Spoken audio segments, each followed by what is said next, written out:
You can see they're installing the gate like I said yesterday. Today is Sunday, August 23. But they are it's better to install it on Sunday. It's not so busy, but you can see how high is my gate on the front. So that will prevent the people from backing, but I'll have to put something in the front of the road because they're still gonna be turning there or even parking there that I can't even get out. I know it's private property, but people won't be scared of private property. They will still go in through and park in your front. Even don't park on driveway, but words will not scare these people.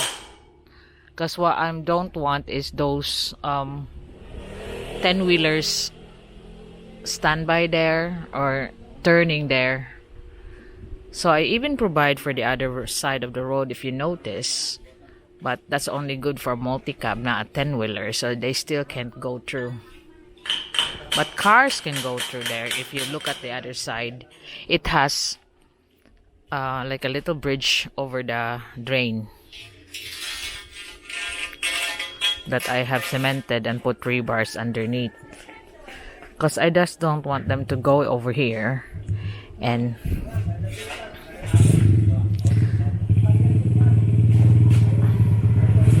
park and break my cement. And then when you want who done it or even smack on your gate, I've seen that happen in the mountain hill, that the 10-wheeler is trying to do a back U-turn on someone's driveway and smack on their wall, including the gate. So that's why I don't want to happen. But you can see it's becoming secure now in here, but I just want to have something like barrier on the bottom so I could eventually I will release the dogs over here when the other gate is closed.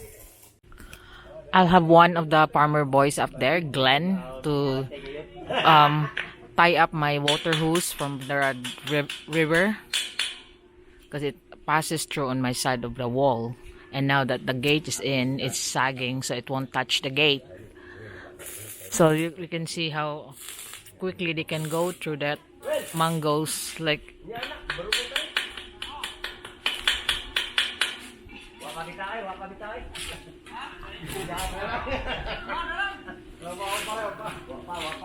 so all my lads are here except Junelle, so I just get some pork from the neighbors who's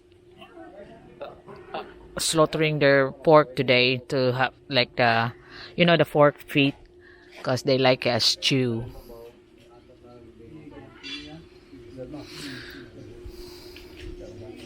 The building man said, I'm the one who's scared for you climbing those trees. I said, when I watch them spraying the trees, it makes me so scared.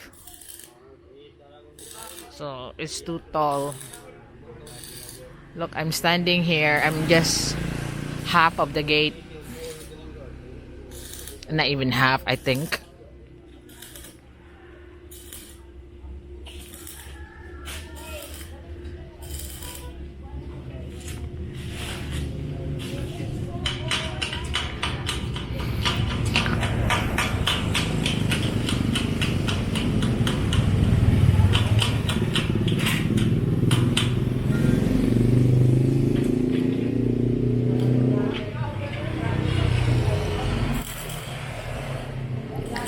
But you can see there's still a big gap on the middle, but I will have some flat bar or angle bar added on the bottom so when it closes, the dogs cannot just crawl underneath to agitate my other dogs inside. But it's coming on well now. So while they're together Sunday, I just bought them some, like I said, pig knuckles that they can have lunch together. So our usual cook is Farmer Willie because he's a good cook, and his wife for all the native dishes, and this is how they cook it here because they can't cook anymore on this kitchen of Daloy because it's already been knocked down by the rain. It's all what he made there. It's all like soft wood and it's just rotten through the years, and now they are just cooking on the ground. So I'm gonna have to make a concrete kitchen for them later on to burn their stuff. And so they want, when we start knocking this off the hills, you have seen here, because it's gonna be flattened down. So I'm gonna have to make them a kitchen made of concrete, maybe somewhere here or in the front.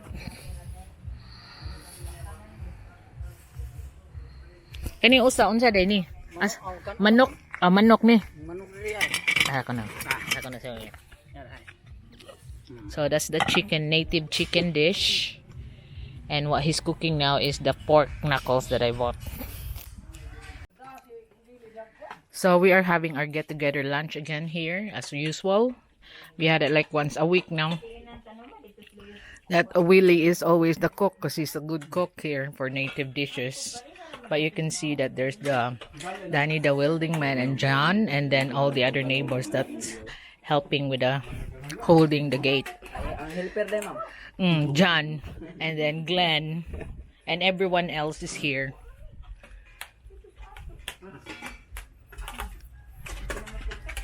Kau na de Erlin? Ikaw no?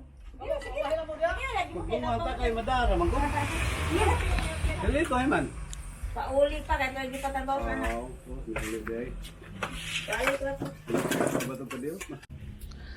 So they gonna put the next panel. So I got all my 4 boys there, Daloy, Jirel, Willie, and Julito, to help them lift it up. So they're lifting it up. There's 2 more neighbors that help.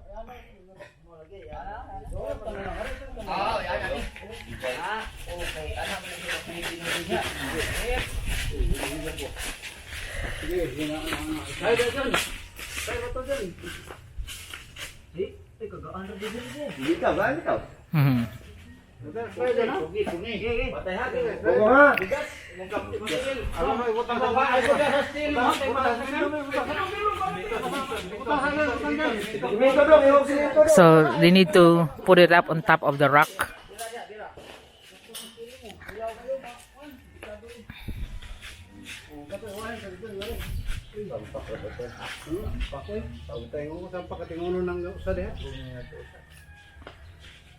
Ato tani sandi dito, usa. Pwede na dulit. Tawag sandi gano. Sige, sige. Lapay nang are. Sandi ka sa ato. Lapay sa dre. Ano ba? Ano sandi ko sa are. Oy. Ay kada. Okay.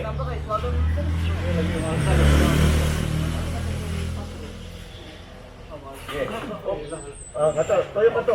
Sampang sa akin. Ibas di ba? Ayo.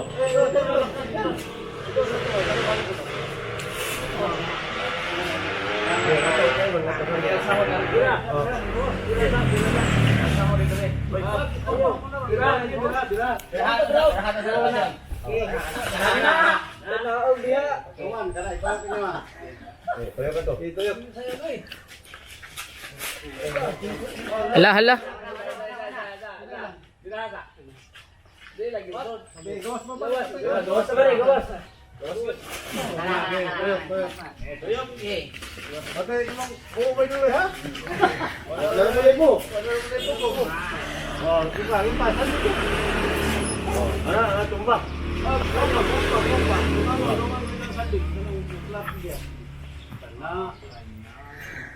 So they're just leaning it down there because they want to get the level first before they start welding it on the other side.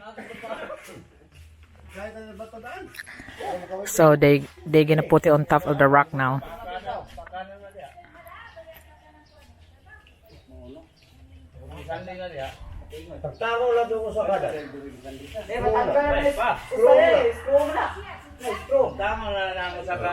So they're gonna take out 1 tile because it will touch the side of that gate.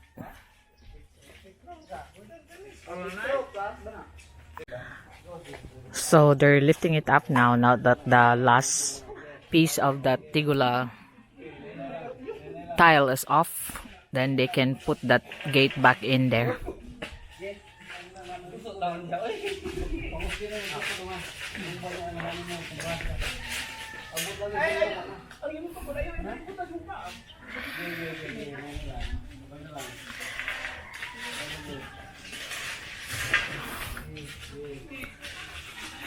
Okay.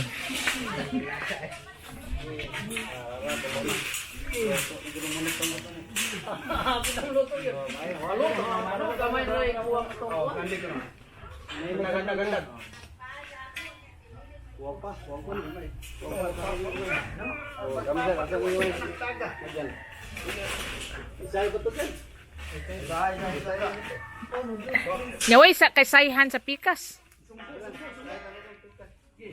So they will be lifting it up on top of the rock. And then the other one is already been squashed inside.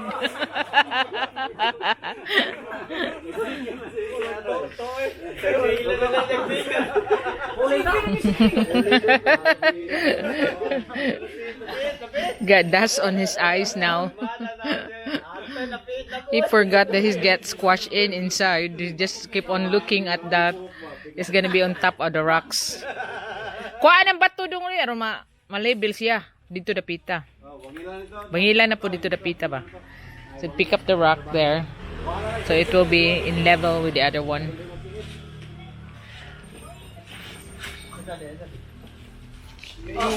Napit. Dito na dyan. May kanto. So they're gonna lift it up so it will be level with the rock. Higtan.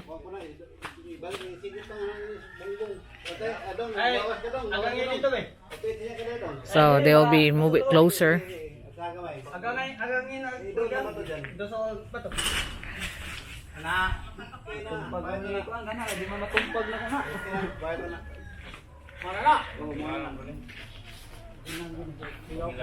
Di kato masalta-salta na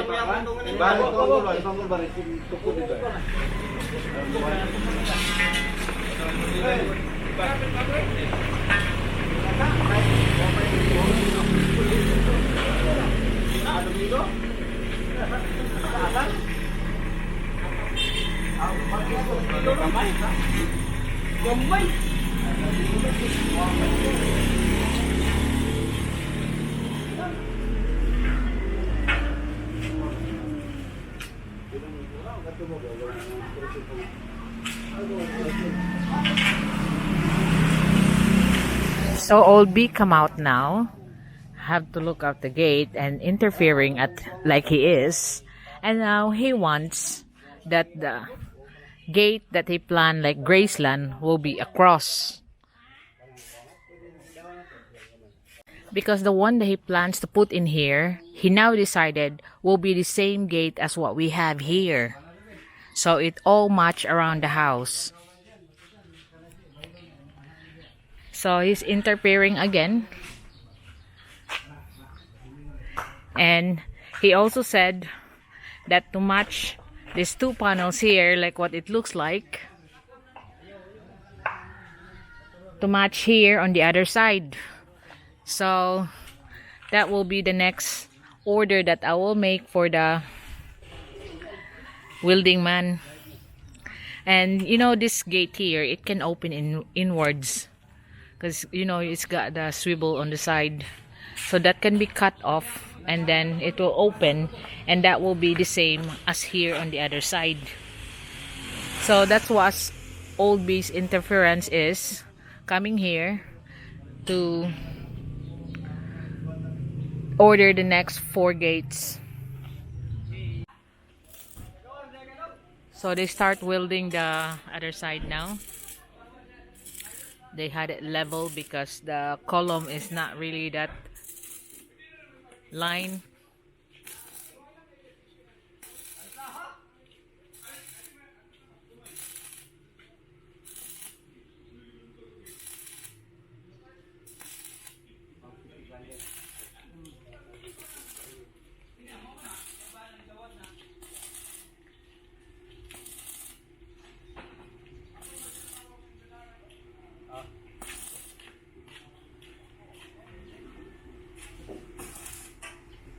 babaw kaya ron.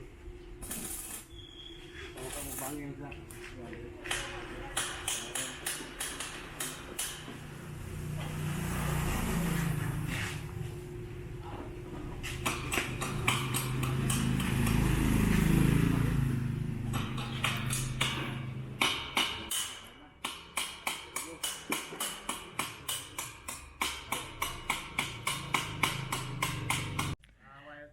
So this is the stage where they're at now. So they need to adjust this other side. If you can see, it's not aligned.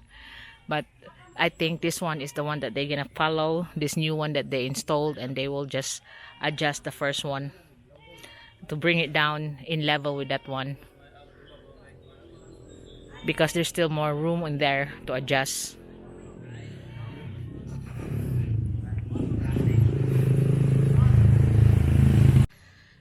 So that's how it looks like from here. And like I said, the other side will be adjusted down because there's still more room in the bottom, as you can see. And now I have a gate here that will prevent all those people from going inside and just seeing the view and then park here on my driveway. That's why I have to put those temporary bamboo sting on the outside. You know, outside that you can see that some people are tormenting me about it, but now we have a gate here. And then next will be the little one.